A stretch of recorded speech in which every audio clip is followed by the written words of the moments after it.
Hi again, welcome.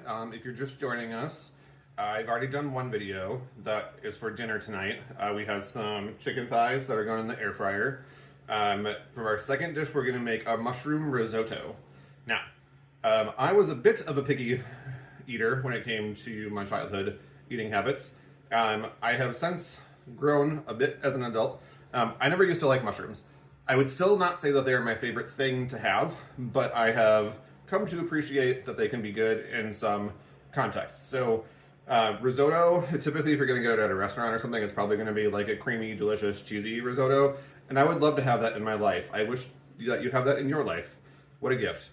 Again, lactose intolerant if you're just joining us for the first time here. So I'm making one that has some Parmesan in it, but that's about all the dairy that goes in here. Oh, and then like a tablespoon of butter. So this is not one that bothers my stomach at all. If you want to make one that's creamy and delicious and cheesy, I got distracted, sorry. Do that, great. Today we're gonna make mushroom, and I assume that if you're watching this, you might want to make it at some point too. So we are gonna start with our onion. Normally I would use half of an onion. Today I'm gonna use shallots instead because I have them left over from a different recipe. And they're good. They're a little bit sweeter, and we're gonna go with that. So this is like 3 smaller shallots, which I think is gonna be, I don't know, around half of a regular onion. We're gonna hope, it's fine, I'm eating it, so it doesn't matter. Not like I'm bringing it anywhere for anybody important.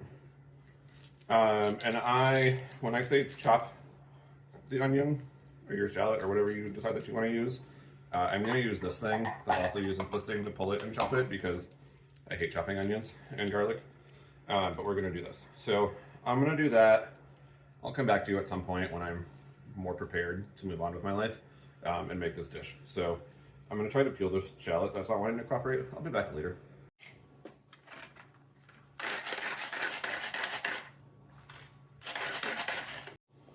Okay, our shallot or onion and garlic has been all chopped up. I might prefer that the garlic be in slightly smaller pieces, but then I would have to backtrack a lot, and I'm not doing that, so it's fine.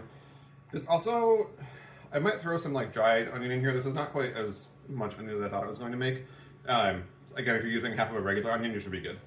So I'm gonna set that over to the side for now, because I wanna prepare all my mise en place or all my like stuff that I'm gonna need for this in advance. This is a recipe that you need to like pay a lot of attention to in order to get it right.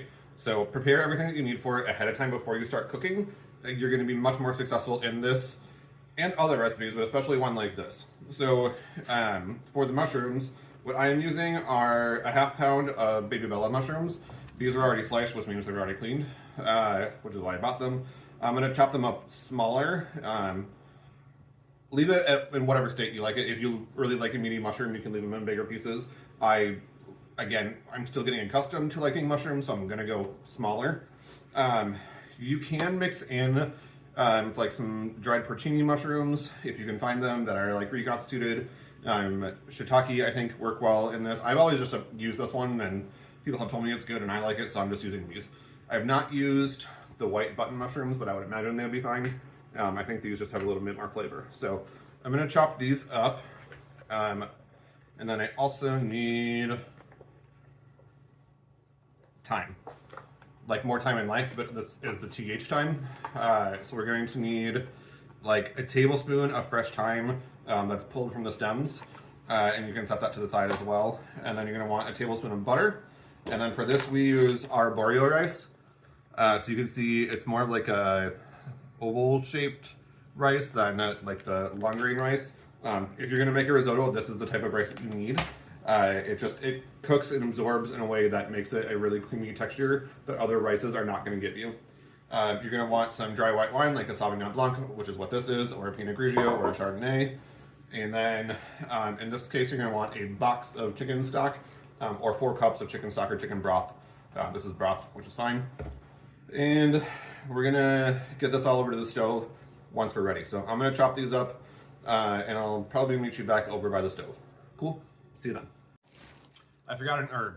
You're gonna need about a tablespoon of fresh Italian parsley as well. Flat leaf is best.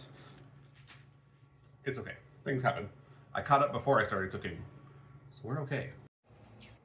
Welcome back to this side of the kitchen. I know we haven't been here in a minute, but we're on the stove now. You're in the sink. Everybody's nestled where they're supposed to be. Okay, so I'm going to turn on my two pans here. So this, I'm using a heavy bottom skillet or brazier, whatever you want to call them. That's what I'm going to use for the risotto. And then I'm going to have another stock pot just by. That is going to be for my chicken broth. You want your chicken broth to be warm when you add it. Also, if you wanted this to be a vegetarian dish, you could totally swap the chicken broth with a vegetable broth and it would still be great. But we're going to bring this up to like a low simmer so that it's already warm when I add it into the risotto later. So I'm going to pour this whole box into there, and then I'm going to get my skillet heated up, and we'll go from there. It's really important to read your recipes first to make sure that you're not missing vital steps. I forgot that you need 3 pans for this because the mushrooms and stuff are not actually going to go in right away. You need to cook them first. I never claimed to be an expert. I'm just here doing the stuff. Okay, so I have another larger pan that's going to be for my mushroom mixture, my heavy bottom pan for my risotto, and then my broth is going here. So I'm going to add a couple tablespoons or a tablespoon of olive oil into each of my large pans, and I'm going to saute half of my onion and garlic mixture in each.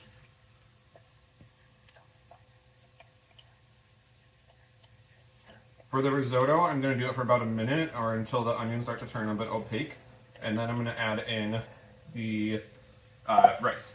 For the ones that are going to go with the mushrooms here, I'm going to let these go until they are pretty soft and translucent. Make sure that you don't burn them. Garlic and shallots can both burn pretty easily, so I'm actually going to turn the temperature down to low. Normally be on medium, but I'm going to go low because I don't want these to burn.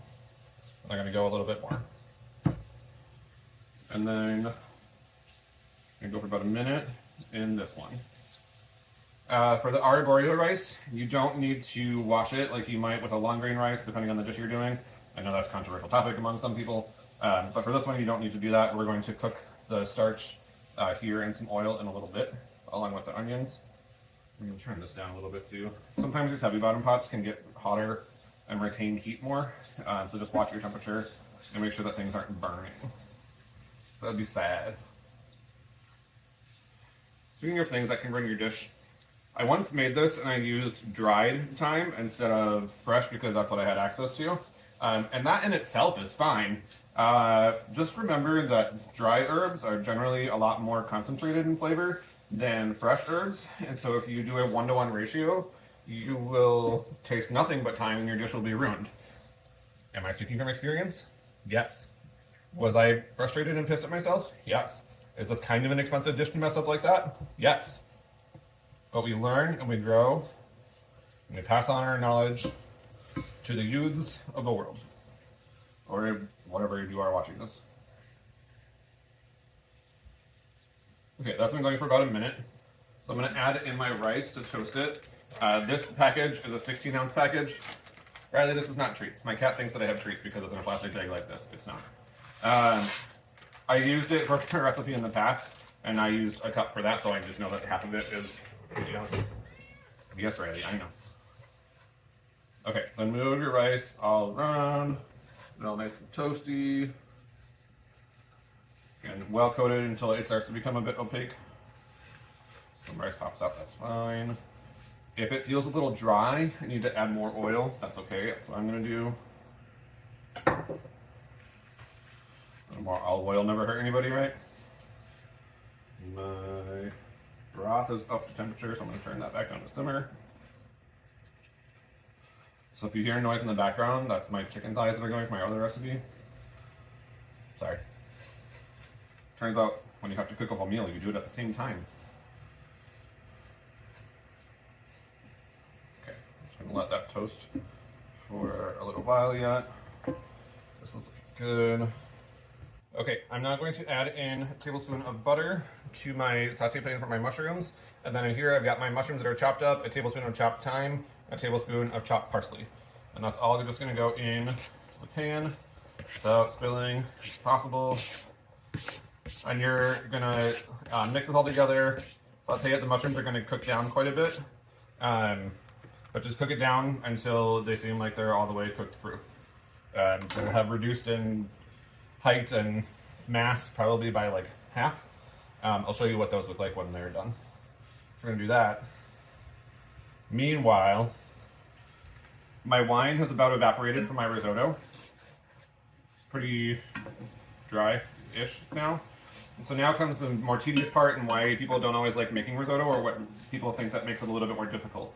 Risotto is not hard necessarily, it just takes time and it takes patience and intention. For some people, those are hard things to do. So I'm gonna go in and we're gonna add a ladle at a time of my heated or warmed chicken broth.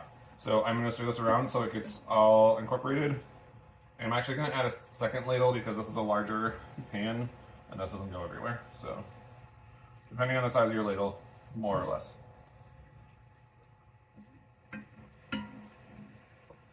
So we're gonna cook this until the risotto absorbs all of the liquid. You wanna stir it. A lot of people say stir constantly. I'm saying not like literally constantly, but about every minute or so, you're gonna kind of wanna come and stir it, make sure the liquid's all getting around. And then as the liquid absorbs, you're going to add more liquid in a ladle or two at a time until your liquid is gone and all absorbed into the rice. I'm gonna meet you back here. Once that is done, I'll show you what the mushrooms look like at that stage, and we'll come back. So I'll see you soon. All right, the mushrooms have cooked down, so they look like this now. So it's about, again, half of what it started with. If you notice before, I did not salt my mushrooms before they started cooking. When you cook mushrooms, you don't want to salt them until the end because they're very watery. So if you salt them at the beginning, that's going to draw the water out and you'll end up steaming your mushrooms and creating a not great texture. But if you wait till the end, it'll actually season them properly and you won't lose that flavor. So I'm going to go ahead, season my mushrooms, and also do some fresh cracked black pepper. My risotto is still going. I think we're like 2/3 of the way through. So I will come back to this video when we're all done with that. Okay, so my rice is about done. I've used all of my liquid. We are at medium heat. And my risotto or my rice here is creamy, but it's not mushy. So I'm trying to show you without burning myself. This is what we're looking like. And then I'm going to pour in my mushroom mixture. I did also taste it, and it should be firm, a little toothy, but not like overly mushy or shitty. If you went that far, it is what it is. Just move on with it, but it's fine. We're going to stir this all in, and then we're going to finish with about 1/4 to 1/2 cup of preferably grated Parmesan. I have shredded today, so we're going to use shredded. And I'm not measuring because where I come from, there isn't such a thing as too much cheese, so I don't know. That much. And then we're just going to stir this around, let it get a little bit melty, and we're done. So you're going to just remove this from heat and serve. And I'll show you what it looks like, put it up here in a little bit. I'm going to top it with a little bit of fresh parsley, and it'll be real good. And I'm really excited, and I'm really hungry. So, you know what? I'm kind of liking the shredded parm vibe because it's getting a little bit like melty and pulley and cheesy. And since I can't have the creamy risotto that I actually want, this is a good solution. Maybe I'll use shredded from now on. Anyway, I'll show you the pretty stuff in just a minute. All right, folks, here we have it. This is my mushroom risotto, and we have our air fryer herb and garlic chicken on top. Cheers.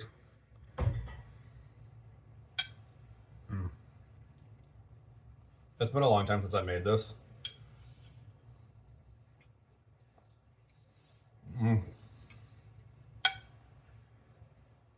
That was the correct chicken to put with this. Highly recommend. Make this risotto. This, if you have like time for it and the space for it, the risotto on its own also makes for a really great side dish with whatever you're making for Christmas. I've done that in the past with my family and it's gotten rave reviews, so highly recommend. Welcome back to Brandon Cooks. We'll do some more here probably in the next week or so, but thanks for coming. Bye.